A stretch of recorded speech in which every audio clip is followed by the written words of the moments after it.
They sent her a class reunion invitation, not because they missed her, not because they wanted to see her again, but because they believed that, after all those years, she would still walk into that room with the same lost eyes, the same familiar silence, and the exact role they had assigned to her long ago, the one looked down upon.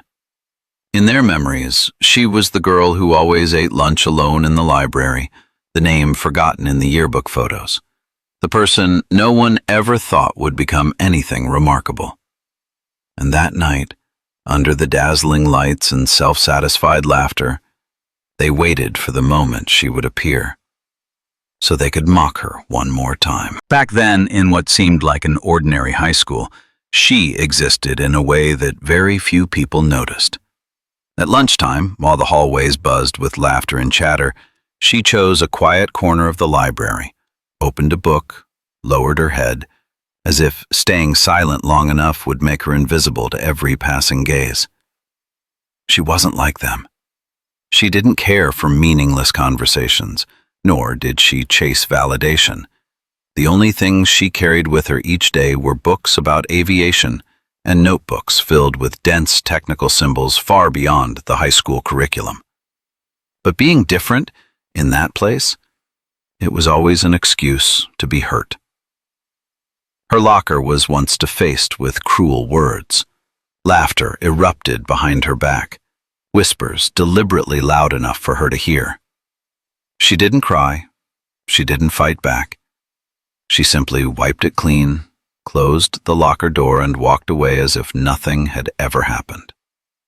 On career day, while the entire class crowded around booths from prestigious universities, she stood for a long time in front of the military recruitment stand.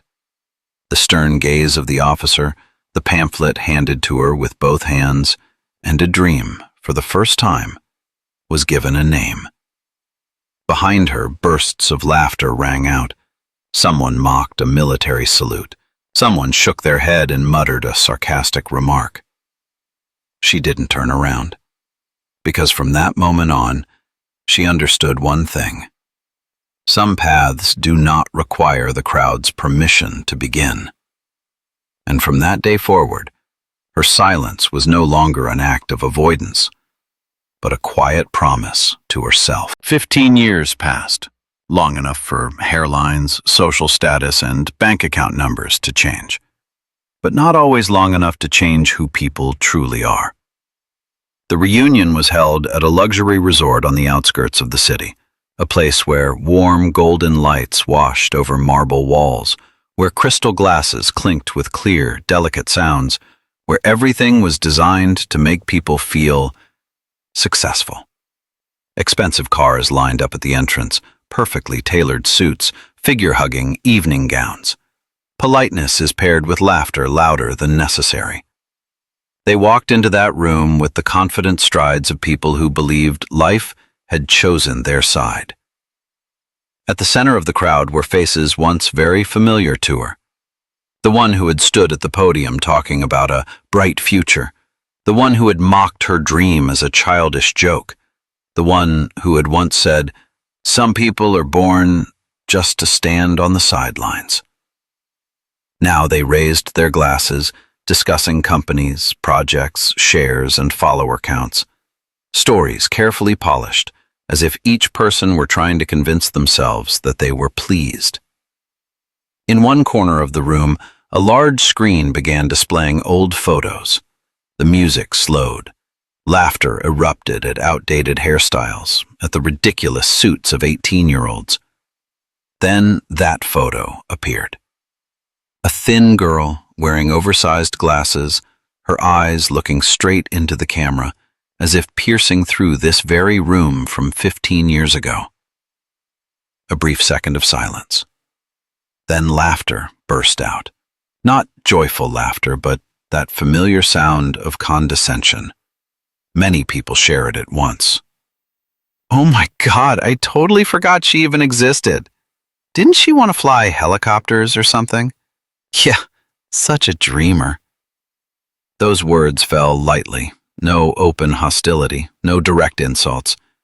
yet enough to kill a person one more time, if that person were still the girl she once was. Near the bar, a few people lowered their heads and chuckled, placing half-joking, half-serious bets. Would she come? If she did, what would she wear? What kind of car would she drive? They didn't call it cruelty. They called it reunion fun. Because when everyone laughs together, no one feels guilty. No one in that room realized that in that very moment, they had unknowingly rebuilt everything that had once forced her into silence years ago, with only one difference. This time, she was no longer standing outside the door of their lives. And as the laughter continued under those luxurious lights, no one knew that, behind the thick glass walls, something was approaching. Not to beg for acceptance, not to prove anything, but to remind all of them. Some people have been underestimated for so long that when they finally return, the entire world is forced to pause and take notice. The music stopped abruptly. Not the smooth fade-out that usually marks the end of a song, but a sharp cut, so sudden it sliced unfinished conversations in half. Glasses froze mid-air, smiles stiffened on lips. Then the floor began to tremble. At first, very faint, as if someone had slammed a door far away. But only seconds later the vibration returned, clearer, heavier. Thump, thump, thump. A deep, steady, mechanical sound. Not thunder, not traffic. The kind of sound the body feels before the mind has time to understand it. The chandeliers swayed gently. Crystal collided with crystal, chiming in uneasy tones. A glass on the table tipped over, red wine spreading across the white tablecloth like a wound. "What is that?" someone whispered. No one answered. The sound grew louder. It was no longer distant. It was here, beneath their feet, inside their chests. A few people laughed nervously, trying to appear calm, but the laughter shattered almost instantly. Because the large glass wall at the back of the banquet hall began to shake violently. A thin crack appeared, spreading like a spider's web. Someone screamed. The doors burst open, cold air rushed in, carrying dust, dry leaves, and an invisible pressure that forced everyone to step back on instinct. Outside, the perfectly manicured lawn was now swallowed by a swirling cloud of dust. And then, from within that haze, a massive shadow emerged. Rotor blades tore through the air. Blinding landing lights cut straight into stunned faces. A military helicopter was descending. No one could speak. No one needed to ask. Because there are things that, when they appear, are answers in themselves. The wind was so violent those dresses flew. Hair whipped wildly, and people who were used to controlling everything could only stand still, small before a force that could not be negotiated with. The helicopter touched down. Grass was ripped apart, dirt and debris flew. The roar gradually sank into a heavy, lingering hum. Then, silence. A silence so dense, heavier than the noise that had come before. The side door opened. A gloved hand gripped the frame. A pair of boots hit the ground. A figure stepped down, standing tall, steady amid the wind that had not yet settled. In that moment, no one thought about the reunion anymore. No one thought about yearbook photos. No one thought about the jokes from earlier. Because deep down, they all understood. Someone had arrived. And from this moment on, the roles of everyone in that room would never be the same again. She stepped out of the helicopter cabin while the rotor blades were still slowly spinning behind her. The dark blue flight suit fit her frame perfectly, its thick fabric marked by time, not new, not polished, yet carrying something no expensive suit could ever possess: the weight of real experience. She removed her helmet in one clean motion, tucking it under her arm. Her hair was tied neatly at the back, not a single strand out of place, as if everything about her had been arranged to serve one single purpose: to complete the mission.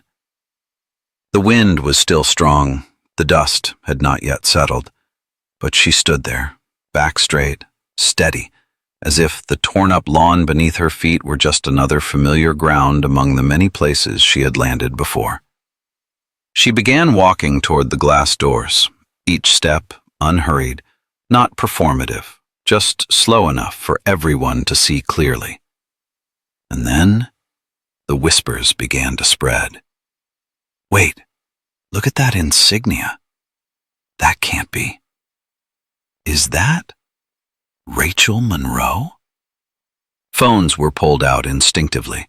Screens lit up one after another. Trembling fingers scrolled rapidly through search results, articles, images.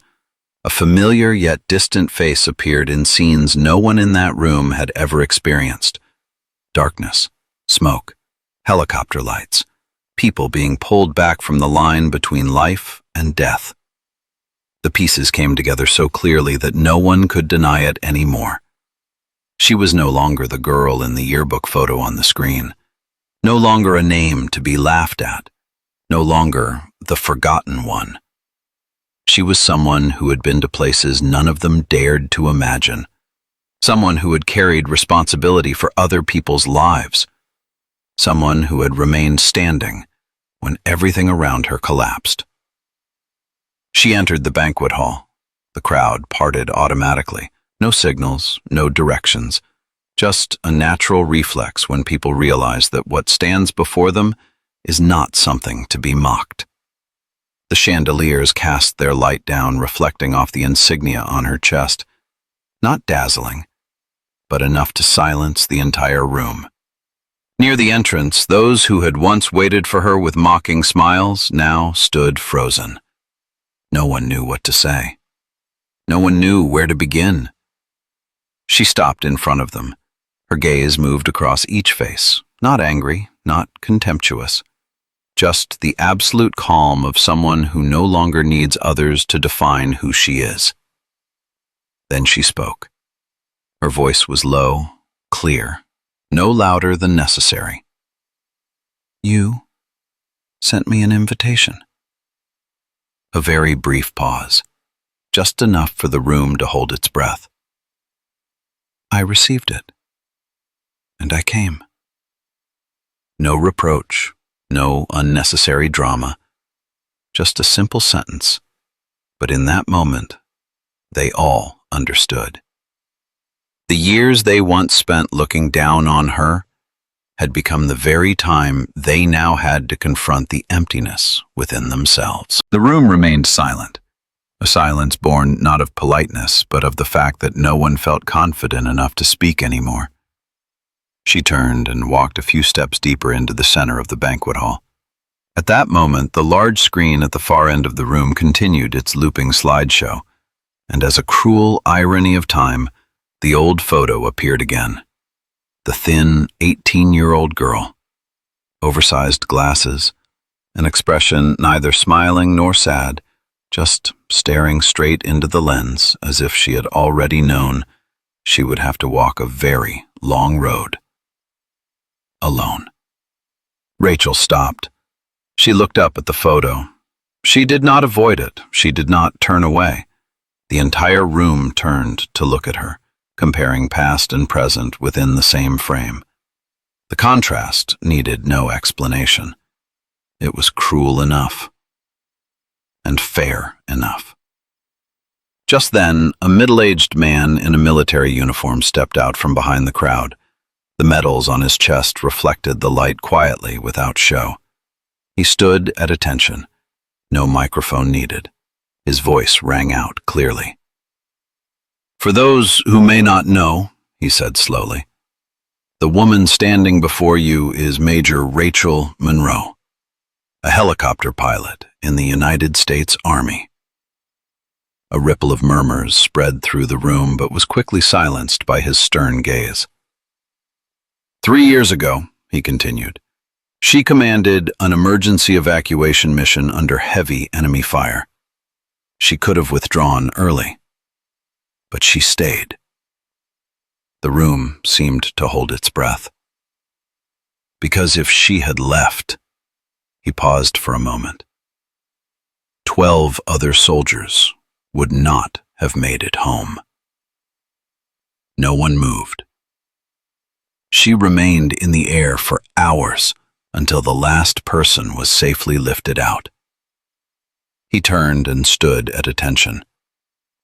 Then, he raised his hand in salute. No spectacle, no unnecessary ceremony, but in that moment, everything in the room changed. One person, then two, then more. Those who had once served in the military quietly stepped forward, stood straight, and saluted in the way they reserve only for those who deserve it. Rachel hesitated, just for the briefest moment. Then she returned the salute, not with pride, but with the humility of someone who understands what she represents. She turned back to the people who had invited her. Her gaze no longer passed over them. It stopped. "There is one thing," she said, her voice still calm, "I want to make clear." The room was so quiet that the soft hum of the air conditioner could be heard. "I know why I was invited." A few faces went pale. "I read the email," she continued. "Every line, every joke, every bet." She did not raise her phone. No proof was needed. The truth was standing right there. "I did not come to prove that I am successful," she said slowly. "My life does not need validation from this room." She looked around. "I came to see whether any of you had truly changed." A pause, very brief but long enough for everyone to understand what was coming next. "You haven't." No accusation, no sigh, just 3 simple words, but they fell into that room like a mirror, forcing each person to look directly at themselves. Rachel turned away. She did not wait for a reaction. She did not need an answer, because from this moment on, the power in that room had completely changed hands. The glass doors leading to the balcony closed behind her, separating 2 worlds with a transparent sheet of glass. Inside, murmurs erupted in a belated reflex. There was no more laughter, only confusion, embarrassment, and eyes that didn't know where to look. Rachel stood on the balcony, both hands resting lightly on the cold railing. The night breeze brushed across her face, carrying the scent of earth not yet dry from the lawn torn apart by the helicopter's rotors. She closed her eyes for a moment, not to escape, but to take a deep breath. Because there are moments in life when victory does not come from saying one more word, but from knowing when to stop. Behind her, the door opened softly. A woman stepped out.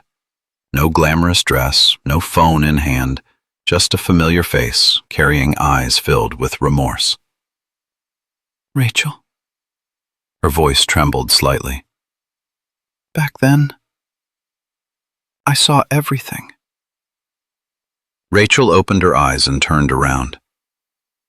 "What they did," the woman continued, "what they said, I saw it all.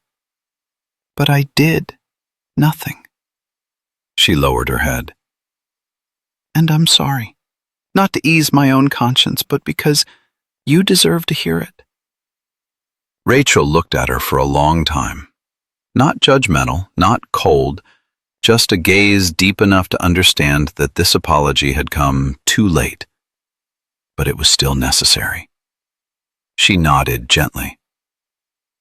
"Thank you," Rachel said. Just one word, but it was enough. The woman stood there for a few more seconds. Then, I went back inside. Rachel remained, alone. When she walked back into the banquet hall, people automatically stepped aside. No more scrutinizing looks, no more cheap curiosity, only a silent acknowledgement. At the exit, the senior officer was waiting. "It is an honor to meet you, Major."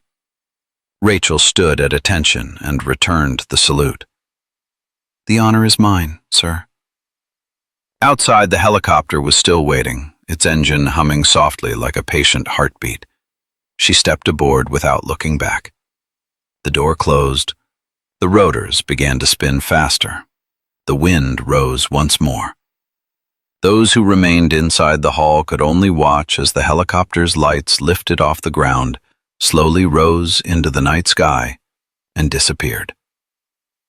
The party ended earlier than planned. No one said goodbye. No one took more photos. The people who once believed they were the center of that room quietly left, carrying thoughts they had never been forced to confront before. All that remained was the lawn behind the resort. Deep grooves carved into the earth, rough marks that could not be hidden by lights or music. A silent reminder that some people were once treated as invisible, but when they step into life, they leave marks that cannot be erased. If this story touched you, take a moment to reflect. Have you ever been underestimated, and what did you do with that? If you believe that true strength does not need to be loud, press like to support stories like this. Share the video if you know someone who needs to be reminded that today's silence can be the foundation for a very different tomorrow. And don't forget to subscribe to Deep Life Tales to continue walking with us on the journey of telling stories about people, about resilience, and about comebacks that makes the whole world stop and listen.